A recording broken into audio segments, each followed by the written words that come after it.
Howdy, folks. I'm Brian. And I'm Amber. Happy Friday, Junior. I finally remembered. It's taken me how many weeks to remember to say Happy Friday, Junior? Quite a few. You are wearing pink today. On Wednesdays we wear pink because it's technically Wednesday. It's technically Wednesday when we're recording this. So on Wednesdays we wear pink, but I was showing Amber that she's not really wearing pink. No. I am too wearing Amber, pink. as you can see, is wearing blue. No, it shows up over there. It didn't show up on the phone, and I was like, I'm still wearing pink. Yeah, no. You're wearing blue now. I am not wearing blue. Yeah, so you can't be a mean girl either. She was like, you can't be a mean girl, Brian, because you're not wearing pink. Well, I gave him the option of like, using chroma key, but he's like, my shirt isn't the right color for chroma key. Yeah, and right. So now I want to go back to pink. Yeah, we'll put you back in pink. Don't worry. Eventually. See, I made that special chroma key for Amber and everything, and she just didn't appreciate it. I am wearing pink today, and I want to be wearing pink today. We all know that I am too old for pink, though. Oh, yeah. Well, that's why I was trying to change it, so that we know that she's too old for pink, and so we had to change it. So it's just the rules of the universe here. The rules of that one Reddit dude. The rules of that one Reddit dude. All right, let's get started. Our first letter is titled, Am I a Jerk for Deleting the Save Files from My Son's Games? We have a son who's 12 and a daughter who's 6. Our son was super into Pokemon when he was younger, and we bought him all the games we could. He has, I think, 5 or 6 for the Nintendo DS. He hasn't played Pokemon in a couple of years, so we figured that phase is over for now. Our daughter has taken an interest and wants to play his games. I thought they could handle it between themselves, but I had to step in when he wouldn't let her save the game when she played them because he didn't want to lose his Pokemon. I thought about buying her own copies of the games, but these are running for like $100 to $200 per game. We bought them back for $20 or $30 each. It's too expensive. I gave him an ultimatum that he has 2 weeks to figure out how to save his Pokemon elsewhere, since I'm pretty sure there's a way. Then the games will all be wiped so his sister can play. I know a little bit of Pokemon, and I know you can bring them from one game into a newer game, so we are willing to do whatever it takes to get them all in one spot so we can safely erase the saves. Are we being jerks? I know it's harsh parenting, but he needs to learn to share things. So, you bought your son some presents, and now they're not his presents anymore. Right, exactly. So, it doesn't seem like you loaned him some yeah, apparently this gift was like a loan. Yeah, I mean, when he got too old, he wouldn't need the gift anymore, and now, he's it's the lease is up. Yep. The lease is over. Son just has to, figure things out and move all of his Pokemon to some other game. Like, why not buy the sister a different Pokemon game? Like, if the old games are too expensive, buy her Pokemon games for modern gaming systems. All I can figure in that case is that they just don't have another game system. So this might be the only game system they have. But I do think that you're right there. I think, they should consider at least buying her own copy of the game or something to that effect. I mean, Pokemon Go is free for Android devices. Yeah. I mean, another thing is, a lot of times these Pokemon games, they'll have, multiple save slots. So maybe they could work something out in that respect to be like, oh, maybe she can use the third save slot. I don't know. I think that's a little bit risky in the respect that if you're sharing these video games and you have these save spots, I don't recommend that. I have horror stories. Sometimes they'll accidentally get erased. Not even an accident. I'm pretty sure my brother did it on purpose. Well, I mean, it accidentally happened in my family, but you can go ahead and share yours. Gosh. So I was playing Mario 3, Super Mario 3. Yeah. And I got up to World 7. And my brother erased my entire game. Yeah. And I was very mad. And this was the Super Mario All-Stars, so that's the one you can save in. But, yeah, Amber was very bitter about that. It's been a story that she often shares Yes. about her video game experiences. I do not recommend letting your kids share game cartridges because someone will erase someone's save file and someone will be very upset. I mean, if there's a nice solution that he can actually transfer all of his Pokemon to some other system or some other temporary holding place, I think that's a fine idea as long as it isn't destructive. If it's going to make it so that he loses his progress, I think that's kind of unfair. And that was what I was going to say, is it may not be just the Pokemon that are special to him, it may be the entire world and everything he unlocked. Yeah. Well, that's what I mean. Is like if he can actually save the saved game and move it somewhere. Yeah, I don't think you can move the game because, like, I can transfer Pokemon from Pokemon Go to Pokemon Let's Go, but I can't, like, transfer, of course, the whole game over or anything like that. So I think it's a little unfair of an ask. I really do, because as far as I know, with some of these older Pokemon games, there isn't a way to transfer those save files off of them unless you have some specialized hardware, which a 12-year-old probably won't. If you want to go ahead and buy him some specialized hardware that allows him to rip the ROM and the saved games off of it, then you have your solution. But it's probably going to cost more than $100 if you're trying to save money. All right. I guess it's time for some tea. Yes. So, Amber, what kind of tea do I have today? Your tea is pink today, too. Your tea wore pink. It was just Brian who didn't. Yeah? It's sweet tart tea from David's Tea. I can't remember if I had sweet tart. Leave a comment below if I've had sweet tart before. I think I had sweet tart once before. I don't recall. I'm not sure if you had it on the channel. I had the strawberry cream pie. The raspberry cream pie. That one was a little bit sweeter than the sweet tart. You can definitely taste some of the different flavors in there. Like, I definitely taste like the rose petals, because I think they use rose in here.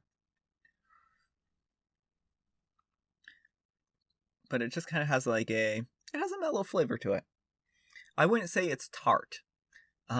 There's definitely the kind of sweet tones to it, and I think it's because, again, one of these ones that they use like the little candy bits in. Like, I saw little candy hearts in this one. Yeah, that one has candy hearts in it. But it wasn't like prolific. I think I avoided putting any of the candy hearts in mine. I was like, I'll just take ones without the candy hearts.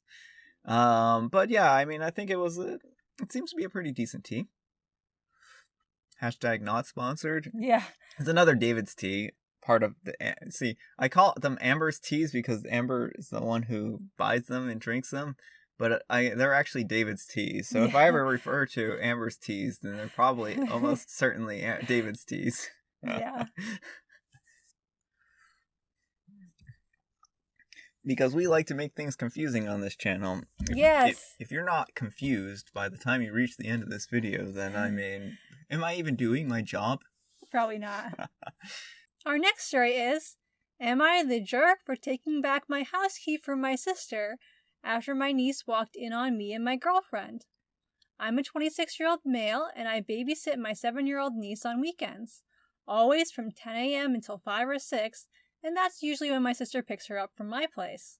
Last year, before I started babysitting for her, I gave my sister my spare key when I went on a camping trip so she could water my plants and feed my fish. Then I just never got it back, but it wasn't a big deal to me. She's used it a couple of times to come into my apartment when she started dropping off my niece, so I wouldn't have to get to the door for her. The last 2 times I did have a problem with her coming in was when she came to use my Wi-Fi for a class. It wasn't that I had a problem with her using my Wi-Fi, but it was that she didn't tell me, and on top of that, she left my window open because it was getting hot for her. There's been some break-ins around the neighborhood, and my place could have gotten broken into with her leaving it open like that. I asked for my key back a couple of times, and she says she will, but then never has the time. On Saturday, she was supposed to drop off my niece at 10 a.m., like we always agreed. My girlfriend spent the night at my place, and we woke up early, around 8-ish. We had time before my niece was supposed to be dropped off, so we took advantage of our free time. My sister didn't bother to tell me that she had to go in early, so instead my niece showed up at 9. My sister gave her the key to get inside. My niece went looking for me in my room. I didn't hear her, and yeah. Nothing traumatic, but she definitely knew what we were doing. When my sister came to get her, I took my key back, and I was annoyed that she dropped her off early with no warning and for giving her the key to let herself in instead of knocking. At least then my niece wouldn't have walked in on us. My sister's mad we were doing that knowing she was going to drop her off, but also thinks I'm overreacting by taking my key back. She says we never know if my niece will need to let herself in or my sister in case I don't respond in the future or something. But I told her no, and she's not getting it back. It's a day now since our argument, and she's still ticked off because she complained to our mom about it. I don't know it's such a big deal when it was my key. Am I the jerk? And I kind of have to laugh at the wholesome awards considering what went down. A little too wholesome, eh? Strange for the sister to kind of choose to not tell them what was going on. It just seems like one of these situations where the sister just keeps pushing the boundary further and further and further. Like, it starts off, it's give an inch, take a mile type thing. Exactly. Like, if you have an agreement that kid shows up at 10, if you have to go in early, you get a text and it was her responsibility to text him or something, make sure he was aware. Oh, yeah. I find it really weird that she's mad that he was enjoying adult activities in his own home an hour before he was supposed to be babysitting. Yeah, well, that's just it, is that this seems like a really peculiar thing to pick a bone at, or make a complaint about, because, like, they didn't know that she was coming. It wasn't like this was planned or anything like that. We also don't know how old the niece was. She's 7. Oh, 7?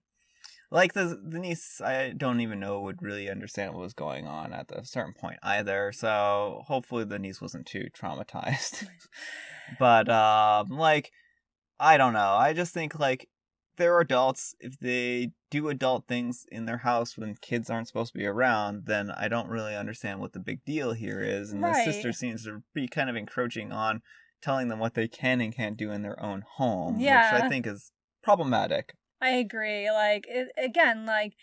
As far as he knew, he still had an hour. Yeah. And so for her to be upset that he might do things in his home when later on he has to do other things, it's like, okay, so, should they just never enjoy themselves because you could drop the kid off at any moment? Yeah, especially if you have a key and you don't tell people that you're dropping kids off. So the sister definitely has been infringing on his boundaries, I would think, and, with using the key when it was not intended. And I think it's perfectly fair to take the key back. Yeah. All right. Our last letter is titled, Am I a Jerk for Putting Up Ugly One-Way Mirrors on the windows facing one of my neighbor's place because I saw the husband looking in my window? I live in an apartment on the ground floor of a house that was converted to apartments. My neighbors, one street over, but the back of their house faces the back of the house I live in, can see my whole backyard and vice versa. My apartment has a wall of windows that are on the back of the house. It's gorgeous and a big reason I picked the place. I love keeping plants and it lets in a lot of light. Looking out, there is the neighbor's backyard, which is large and comes up close to my place. The property line is maybe 10 to 15 feet away from my window. It has gotten to be warm out, and I've noticed the husband of the family who owns the house looking into my apartment a lot. Even sometimes I'll look up and see him, look away, and then look back a few minutes later, and he's still looking. So I started shutting the shades during the day, but that was kind of annoying. My place is dark and cramped without the windows open. And I can't do that for too long because the plants were struggling without light. So I bought these windows coverings that make windows into one-way mirrors. During the day, when it's light out, my windows look just like mirrors now.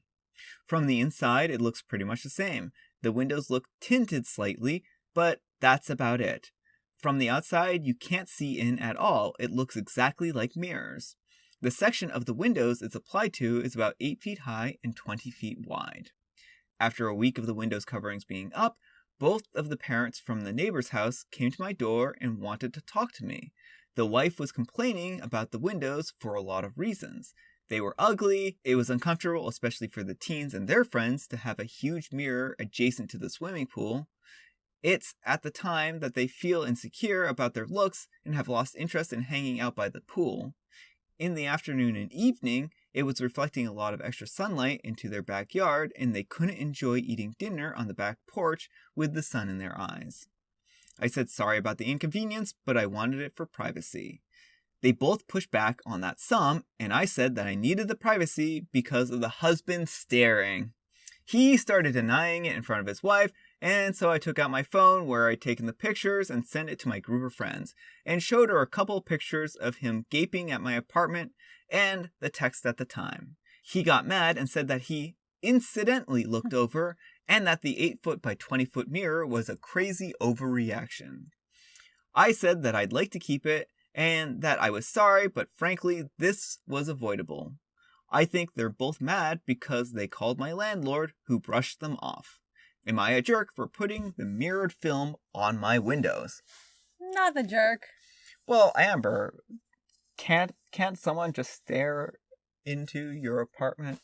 Like, no, I'd rather if they didn't. Where's your right to just peep like some kind of man named Tom into other people's places just to kind of stare like Tom would? Tom has some good judgment here, and Tom likes to stare and maybe sometimes peep into other people's apartments, like some kind of peeping Tom or something. Yeah, that's just creepy. Like, I don't blame OP at all for wanting some way to keep this dude from staring into her apartment randomly. I was making a weird face. Oh, I wasn't paying attention. I was staring like this.